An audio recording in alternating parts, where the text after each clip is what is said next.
the guy asked me, "What do you want to do when you grow up?" And I'm like, "I want to play for y'all." And he's like, "Well, son, I'm not gonna say you can't, but what else are you gonna do? You can't play basketball forever." And I was like, "I don't know." And he goes, "Well, if you combine what you love most in life with what you do best in school, you'll find a job you're happy with every day."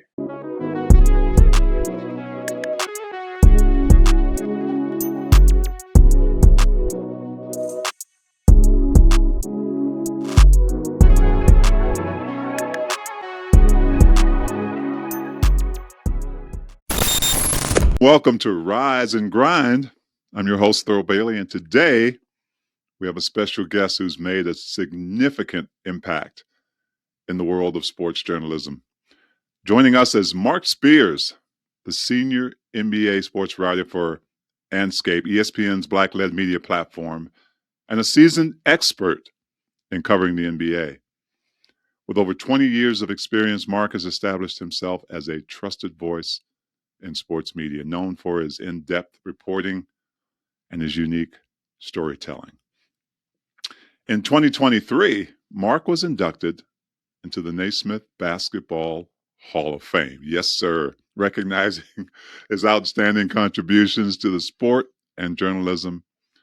Throughout his career, he's covered some of the biggest stories in basketball and has developed close relationships with players, coaches, and executives. He's recognized not just for his insight analysis, but also for his commitment to addressing social justice issues and the mental health challenges that athletes face.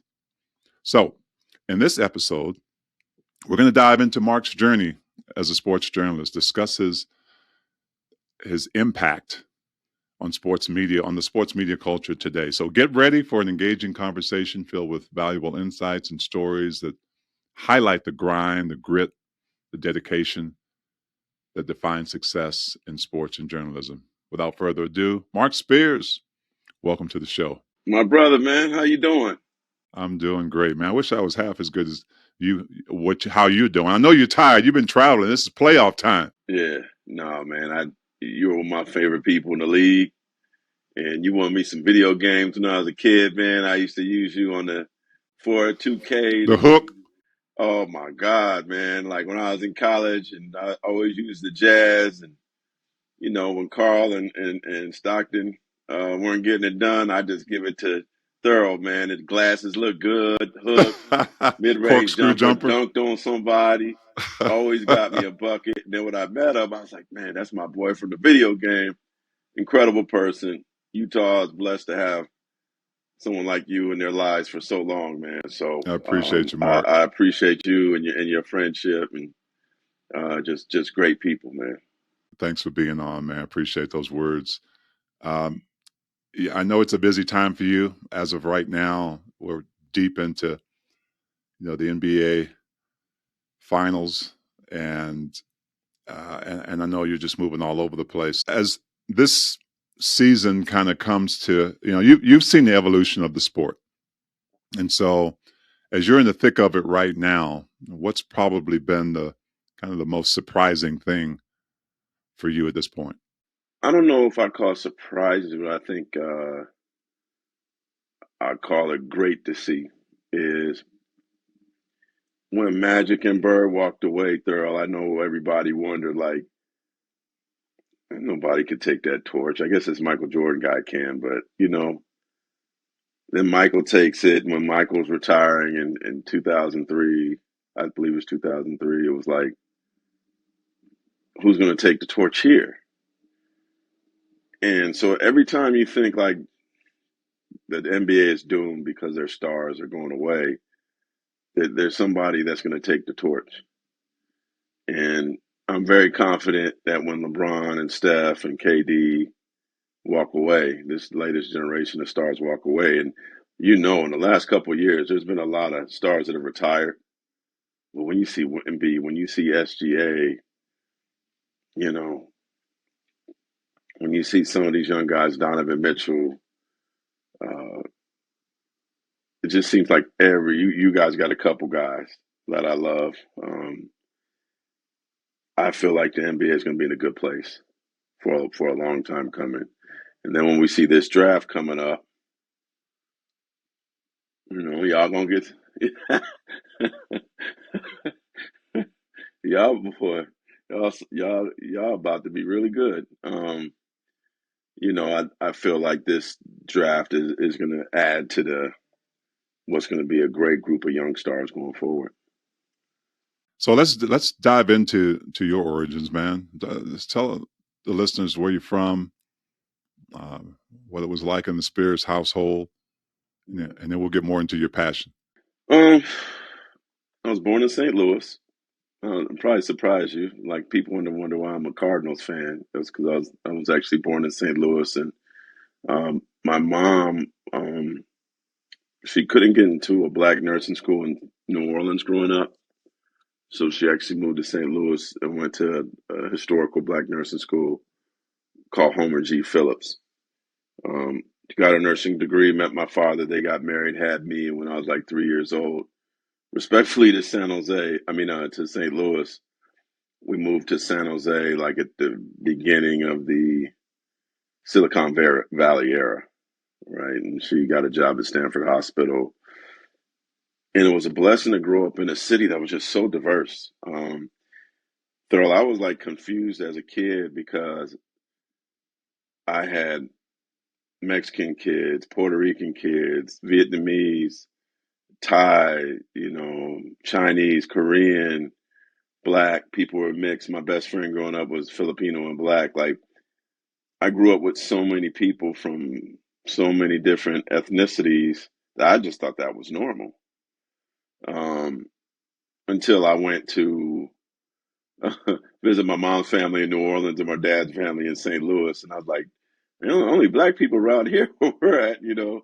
Um, I remember having like in elementary school a day where it was like called International Day, and every family was asked to bring a dish that was, something that was treasured to their ethnicity. And my mom made some jambalaya, but I remember being in that room and there was like 100 different dishes, like maybe even more than that. But like that African American table, the Chinese table, the white table, which probably had the most interesting food, right? The white table.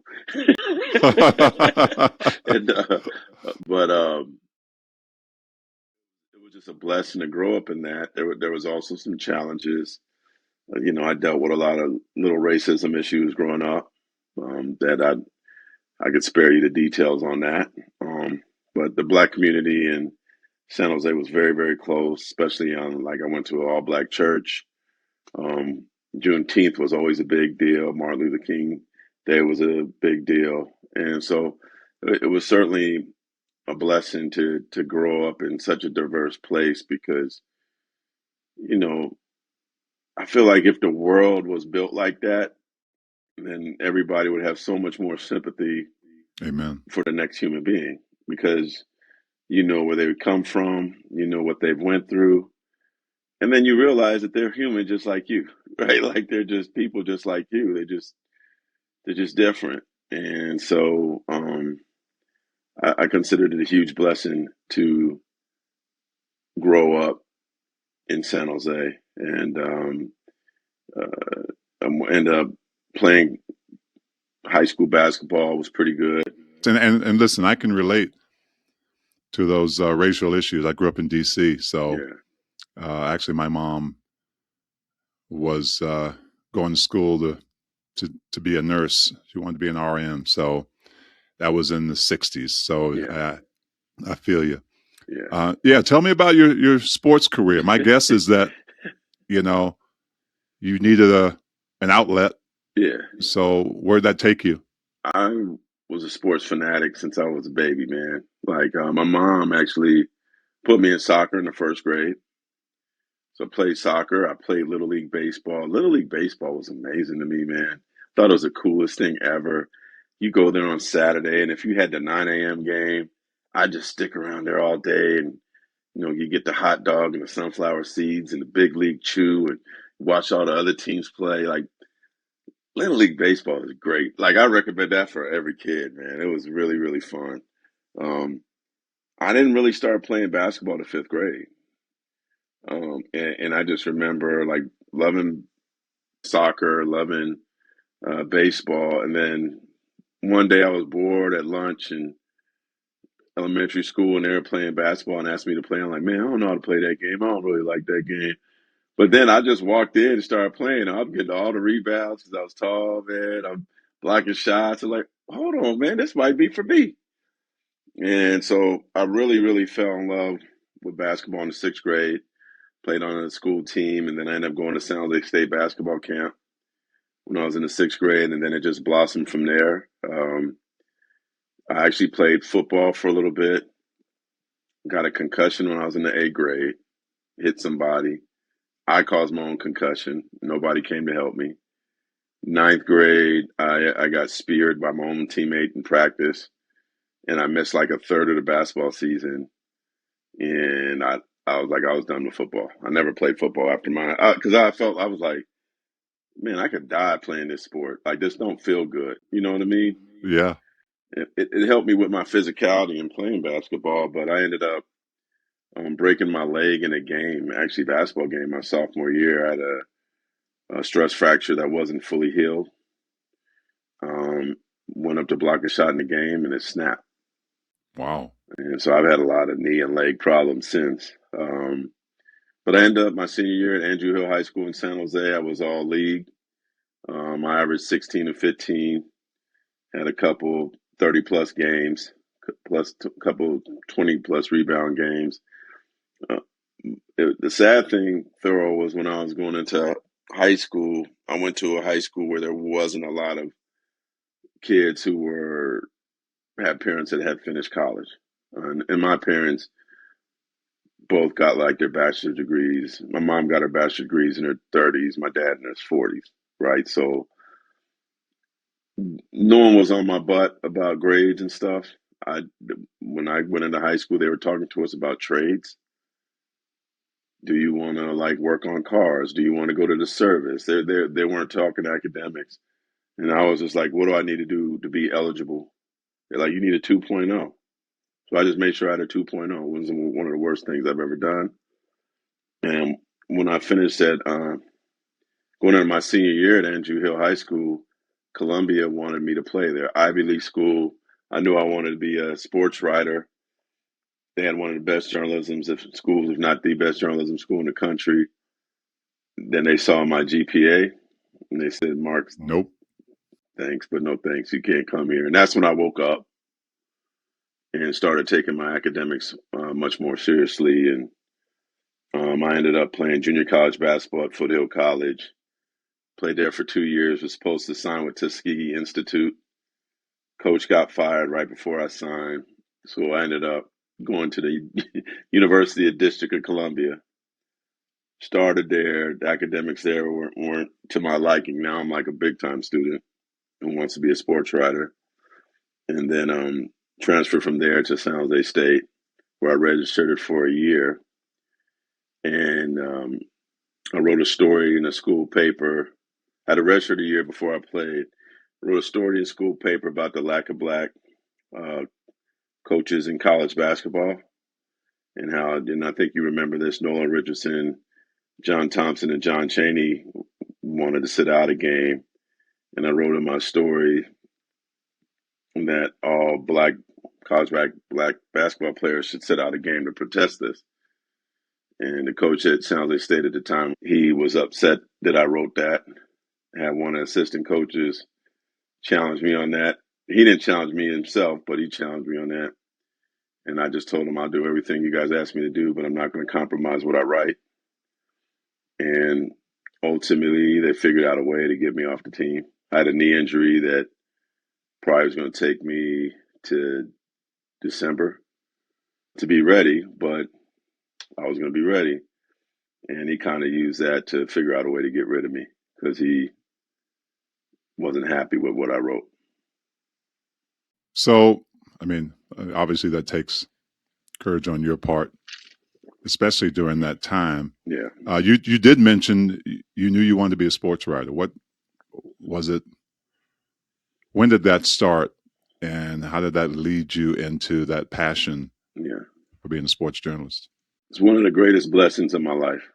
Um, I was a very creative kid. Love sports, as I told you. I convinced my dad to give me Sports Illustrated when I was a kid. I read the San Jose Mercury News every day, only for the sports section and the living section. I didn't read it. Everything else was too That's it. depressing, right? And I was in a program in junior high school called Horizons. It was like creativity without walls. And so they put me in this program, and then we had a career day, which I wish every junior high in the country, man, would have a career day. I think it does wonders for kids. You're at a time where you're starting to figure out what you want to be, what you want to do, but you just need some good guidance. So actually, a guy from the Warriors came and spoke to at my school. Why he drove the 45 miles, I don't know. Maybe he's dating one of the teachers, I don't know. But he made the drive down to San Jose from Oakland.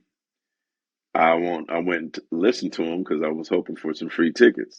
I want to go to the game, right? I want to go see Sleepy Floyd. Yeah. Yeah. um, for some reason, he pointed at me and he said, "Well, what do you want to do when you grow up?" And I said, "Earl, I said I want to play for y'all." And at that time, there was actually a stat in Sports Illustrated that just resounded with me. And we're talking about 1984, Yeah. that less than 2% of all college basketball players make it to the NBA. I was really, really just a kid, man. So that certainly resonated with me. And when I was in my driveway shooting, talking about 3, 2, 1, I was saying UCLA, Georgetown. I wasn't saying Utah Jazz. You know what I mean? Like I just, after I read that Yeah. stat, I thought that playing in the NBA was very unrealistic. But the guy asked me, "What do you want to do when you grow up?" And I'm like, "I want to play for y'all." And he's like, "Well, son, I'm not gonna say you can't, but what else are you gonna do? You know, you can't play basketball forever." And I was like, "I don't know." And he goes, "Well, if you combine what you love most in life with what you do best in school, you'll find a job you're happy with every day." It's amazing advice to give a seventh grader. And I really, really thought about it. And I'm like, what do I do best in school? I suck in math. I suck in science, but I could write. And what do I love most in life? Sports. And I really like came to this conclusion in seventh grade that if I couldn't play in the NBA, Major League Baseball, soccer, NFL, whatever, the next best thing is to be there. Mm-hmm.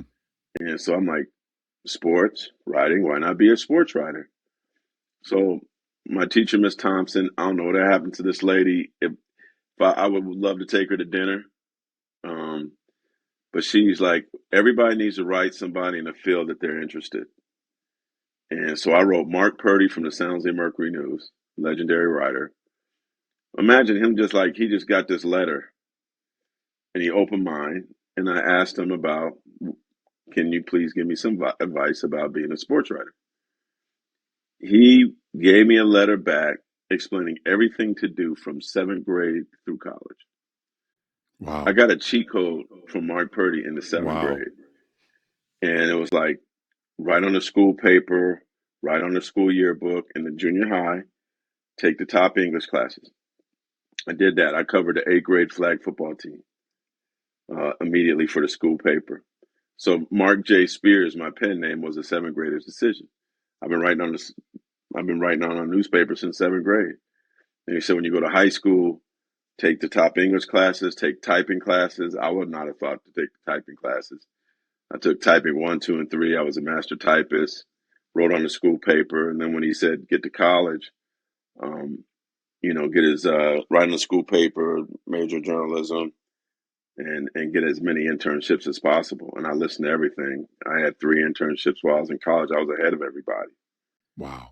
Even by my senior year, I wrote for the San Jose Mercury News as a high school basketball writer. So the paper I grew up reading my senior year in college, I was actually writing for them. So by the time I left San Jose State, obviously I'm not an NBA prospect. I didn't even play my last year. I actually got a call about playing in Mexico, but I felt like I was a first round pick from a sports journalism standpoint. And then from there, my first job, I got paid nothing. I got paid 19,000 before taxes, but I was covering the Southeastern Conference, Arkansas football and basketball for the Tulsa World. So the unique thing was I wrote this story about these college basketball coaches and what they're doing, and which ultimately got me kicked out the basketball program at San Jose State, and I ended up graduating into school. But the first coach I cover is Nolan Richardson. That's a powerful story, man. That's a powerful That's story. crazy, right? It is. And my mom used to, it reminds me of my mom and dad used to say, ask the right questions to the right people. And he told me this when I was young. And sometimes it takes some risk. And those are the things that you're addressing right now, right? I mean, you said you got the cheat code early, but it was your choice to follow it. And obviously help launch your career. So you talked about the article about Black coaches. I know you've had some other pivotal moments Mm. in your writing career. Can you touch on one or two of those? One thing I think that stood out for me, Thurl, I don't know if you knew this, I was covering Major League Baseball. Did you know that? I did not. Yeah. So my first job, I covered Arkansas's football and basketball team. Then I got a job at the LA Daily News covering the Angels and the Dodgers and Cal State Northridge football and basketball. So I was like, okay, baseball. I like baseball. Maybe this is for me. I was covering baseball, and I was like, dang, it's too long of a day, man. You had to get to the park for a night game at like 2 o'clock, and I would leave till like 1 in the morning. I was like, boy. And I was working for the paper was in Northridge, and if you know LA, driving Northridge to Anaheim, Yes, I do. woo-wee. And so, but I was doing that job. I was covering Major League Baseball at like 25, which is pretty big. But then one day, or actually, I remember though that I enjoyed covering Cal State Northridge basketball and football, or basketball in particular, more than I did Major League Baseball, and that was kind of resonating with me. And one game, Angels game, I had a media guy, sit next to me, and he was calling out the pitches. He was like curveball, slider, screwball. I'm like, man, how you know all these pitches? And he goes, oh man, I played college baseball. I was like a catcher or something. And I'm like, man, I need to be covering basketball, man. What am I doing? So I like bet on myself. I left covering baseball and went to Louisville, Kentucky. So I left the LA Daily News to go to Louisville, Kentucky to cover college football and basketball. So I was like the backup writer on Louisville, backup writer on Kentucky, covered basically college sports in Kentucky. And so I went from covering Nolan Richardson to Denny Crum and Tubby Smith. Like that's great education, man, early on, Yes, right? sir. Um, I got to do football as well, but like it was the basketball part that I was attracted to. And then in 1999, I got a call from a guy named Neil Scarborough, and he was a sports editor at the Denver Post. And he's like, man, how things going for you in Louisville? I'm like, yeah, man, they're good. I'm about to get promoted to be the U of L writer. And he's like, man, well, I got this job covering the Denver Nuggets. I'm like, when can I leave? So, never been to Denver before. Um, took the job covering the Denver Nuggets in 1999. That was certainly a pivotal moment for me. And I've been covering the NBA ever since. So, this is like my 27th season covering the NBA. And so, I covered the Nuggets for 8 years. It was interesting. I had dinner with Carmelo Anthony and some other folks last night. And Melo goes, man, this dude know all my secrets, man. Because I covered Melo when he came into the league. I love Melo, and so proud of him, man. And then, but I got a job covering the Celtics for the Boston Globe, and that was career changing.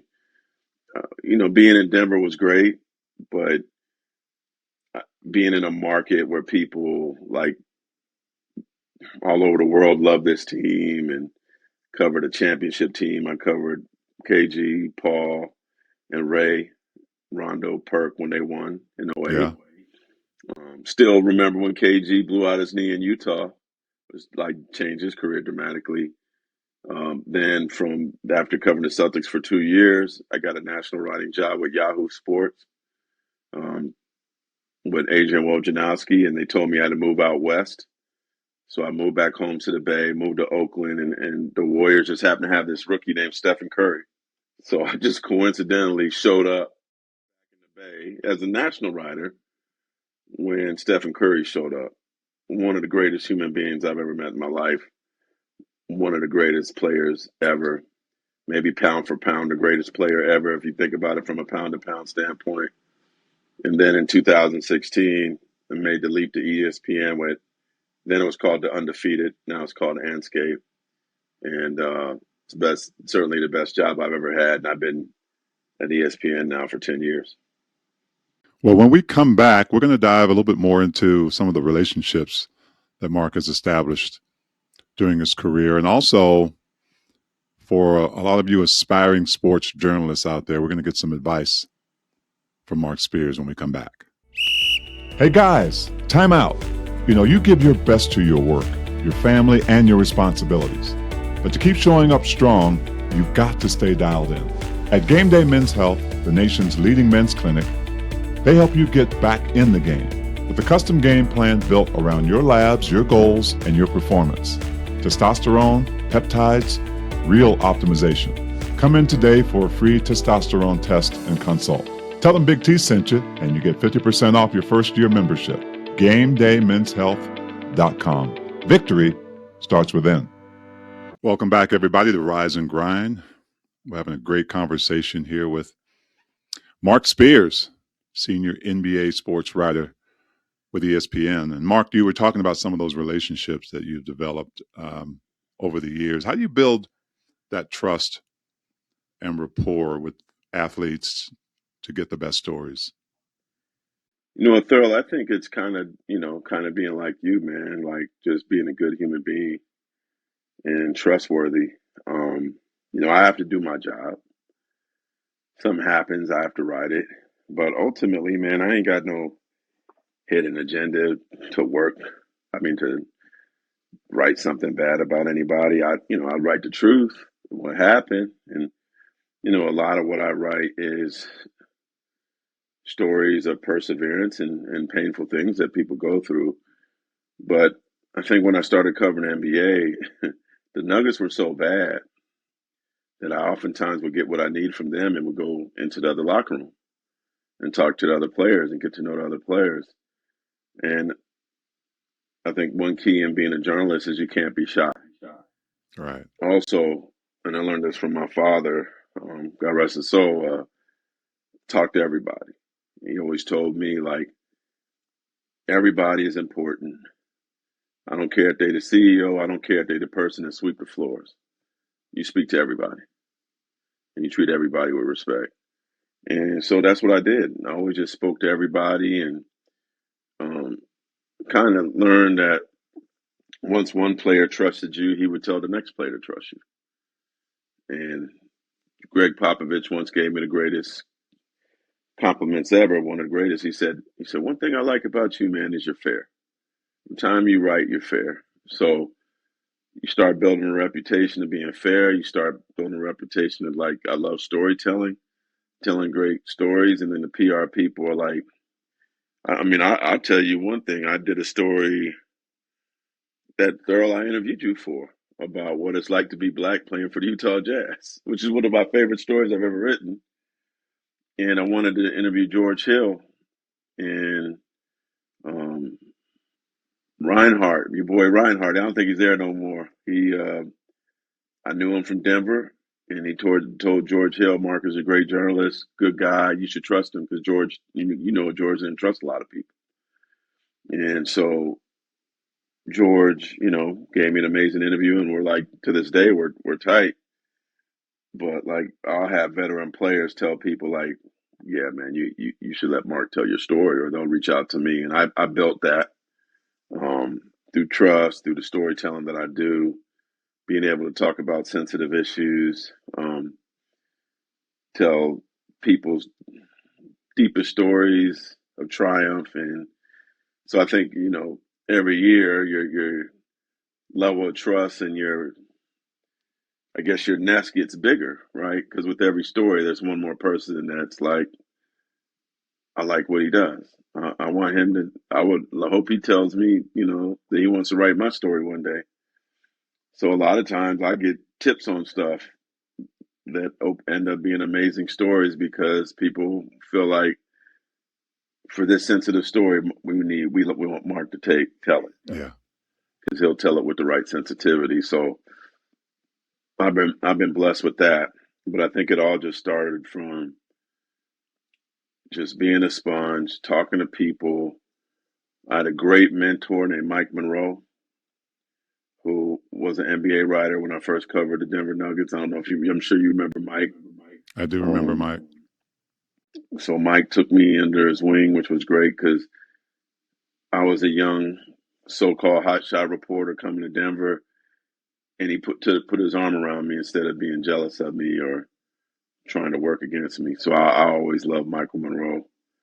But I had a lot of great mentors from the National Association of Black Journalists, um, and so I just kind of used their advice, um, their words of professionalism.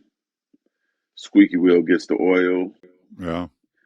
Don't waste moments. Like if the locker room's open, I'm in the locker room. But I'm not just talking to the star. I'm talking to everybody. Like I'll tell you this: when I remember like 3 years ago going into y'all locker room, and what was Keontae George doing that season? Oh, that's Keontae right. George, he wasn't That's really right. doing nothing, right? That's right. But I think he recognized me maybe from TV or because of my career, and I introduced myself to him and talked to him, and every time I saw him, I said hello, and then boom, now what is he? I saw him in Chicago at the pre-draft camp. Got a great interview. Wrote about the Jazz last week, and so it's just like I remember when I met Rondo, he was third string point guard, and I was covering the Nuggets at the time. Bill Duffy suggested I introduce myself to him. Next thing you know, I'm in Boston. He's a starting point guard. Like you never know what somebody could be, even if somebody's the last guy on the bench, they could turn things around. So that to me is like the lesson of treat everybody great, treat everybody the same, and especially in basketball because you just never know how their career can turn, and who knows, maybe they're not a great player, but they end up being a coach, or they end up being a GM, which a lot of times has certainly happened. Mark Pope, I cover Mark Pope. He certainly wasn't Michael Jordan, you know what I mean? But now look at what he's doing, right? Like so that to me, it's not just journalism. I think it's just life in general, right? Like just treat everybody with respect, and I try to do that, and if I could help somebody, I will. That's great, great advice. And speaking of helping, of course, there are a lot of young, aspiring sports journalists out there. What advice would you give them, those who may be a little bit intimidated Yeah. about entering the field? Well, my girl Lauren Green's out your way. I would talk to her all the time, man. Superstar, thorough. We gonna steal her away from y'all. She's I can special. kind of see that. Utah people take pictures with her, autograph. And I know she like a niece to you now, man. She just a beautiful, amazing, humble person, but very competitive and wants to be great. So I met Lauren a few years ago, but for any young journalist, like I think like you got to follow the path that Mark Purdy gave me. I, I feel so disappointed for college students, especially college athletes who want to be journalists. That like once the summer comes, they just go home and chill. Mm, No, you got to get an internship. You got to get experience, like working on the school TV station, radio station, newspaper is not enough. You got to get experience. And I get kids that call me in the spring, Mr. Spears, do you know about the internships? Yeah, they were open in the fall. You didn't apply for them in the fall. You waited to the spring. Like these schools got to like teach these kids like what's available, when to apply, how to get it, and then like it's great you gave them this degree, but you didn't get them any experience along the way to help them get a job. And then they're like confused behind the eight ball, and then working at a coffee house, not being able to do. Not that there's anything wrong with working at a coffee house, but they're just stuck trying to figure out what to do. yeah. And so that's the thing that I think colleges need to do better is when they walk in the door, I know a lot of kids don't know what they want to do, but you got to kind of zero in so you could figure out a way to help them get experience. It ain't got to be my first journalism internship wasn't paid. I called the San Jose Metro, the weekly newspaper, said, "Hey, I would love to be your intern for free. I noticed you guys don't have any sports stories. Can I write local sports stories for you?" And the lady said, "Yeah, please join us." Worked there for 3 months, got some great clips, and nobody in my resume needed to know I didn't get paid for it, right? Like it's on my Right. resume. Right. Don't matter. So I was like I would say, squeaky wheel gets the oil. Like you got to go get it. Everything ain't gonna be handed to you. You can't wait for it. So whether it was getting an internship at the San Jose Metro or going through the National Association of Black Journalists and get my first big internship in Grand Rapids, and then the year after I graduated, or after I graduated, going to Dallas Morning News, which in the '90s, Dallas Morning News might have been the best paper in the sports page in the U.S. Like I went and got it. Yeah. I went and got it, and I made, and so that's why I say I felt like a first round pick after I graduated from college because my experience was so much higher than most, and that was with playing college basketball. Like I made time to write on the school paper. I made time to cover high school basketball games for the San Jose Mercury News. And I remember my coach at UDC, Ed Epps, who actually you'll laugh at this. God rest his soul too. His claim to fame when I played at UDC was that he went to the Jazz's minicamp, and he used to tell us it said in the headline, "Big Epps shocked the rookie camp." I said, so the headline said Big Epps. Like I used to mess with him. Like I never seen a headline that had somebody nicknamed Big Epps shocked the rookie camp. And I was like, "Did you make the team?" Well, no, I didn't make the team, but I shocked the rookie camp. I was like, "All right, man." Like, but he one time told me, he goes, "If you cared about basketball as much as you do that goddamn journalism, you'd be a hell of a player." I said, "Coach, man, I'm at UDC. Ain't no NBA scouts here, man. Like, like I gotta get ready. I gotta get ready for what I'm doing next, man." So thanks for that, I guess. But I'm realistic of who I am and where I want to be. Well, it definitely sounds like at some point, like you had to make a decision to stay disciplined. If you had to go back and maybe give your younger self one piece of advice based on all that you've already talked Yeah, about, your focus, what would it be? you need to get straight A's in high school. It all worked out. Like it's funny. Me and my boys talk about this because I'm still haunted by the fact that I had a 2.2 GPA in high school. Like it still bothers me, man. It still and I actually ended up getting my master's at LSU in sports business management. Um, and I had a 4.2 GPA. So how am I get a 4.2 GPA in grad school and a 2.2 in high school, right? Like I was a kid though. I was an immature kid. I didn't know. You don't know what you don't know. Right. And so, but I always like wonder, like I didn't have an amazing college basketball experience. I didn't have that amazing college experience. And what I mean by that, like my first 2 years, junior college, I lived at home. Also, when I went to UDC, we lived in apartments. They didn't have dorms. And then when I came back home to San Jose State, I was a walk on. I lived at home. So I never lived in the dorms. I never had that experience. And I always like tell kids today, like there are people I went to college with that like lived in the dorms and stuff, and they got a bond that I don't have. Like I never got to experience that life that they had. And that's one of the great things about going to college is you could meet people from all over the world, different backgrounds. Like I was blessed with that growing up, but I think you could just grow so much as you got kids that went to college, so like getting out of the nest is a big thing for them. So that's what I would do. Like there's no excuse not to get straight A's to me. Like you just got to put the work in, and you could get it done. Um, Now, I will say I was terrible in statistics. I was so bad at statistics in college. Like I had to take. There's always class I had to take twice. It wasn't because I wasn't trying. It just for this creative writing mind, it just didn't compute to me. I wish they would have maybe I should have taken business class over statistics. But I remember I had to take it over for the second time. Another thing I would do, I'd tell kids in college and in high school, like I sat in the front row.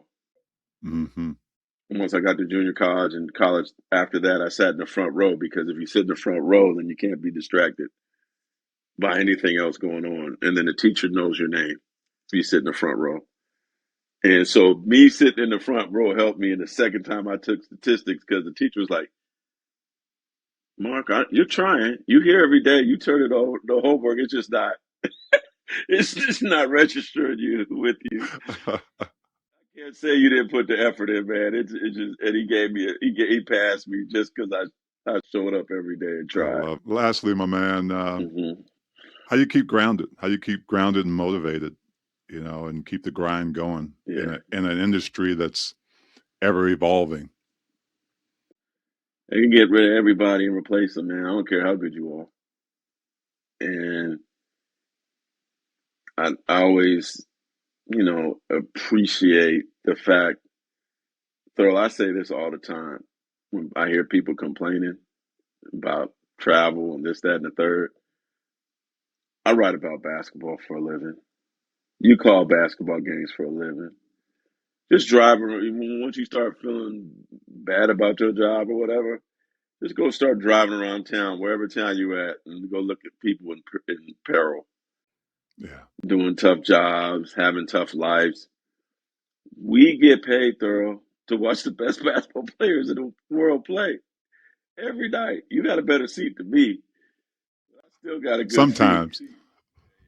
Golden State don't do you right. New York probably don't do you. There's a there are a few places where I might have you beat. Um, about basketball for a living, man. There were posters on my wall when I was a kid. Isaiah Thomas, Michael Jordan, Larry Bird, Kareem Abdul-Jabbar, Dominique Wilkins, Thurl Bailey,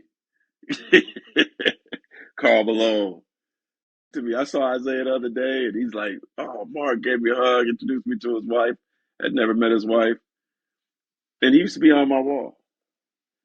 And so I'm not in the NBA, but I'm in the NBA, and to have made the Hall of Fame without ever scoring 1 point in that league is still incredible to me. Like they could put my name in the bathroom if they had to, and I'd be like, "Hey, let's go to the bathroom and see my name in the Hall of Fame." Like to like make that is still extremely humbling and brings me so much joy. Anytime like Stephen Curry refers to me when I see him as Hall of Famer.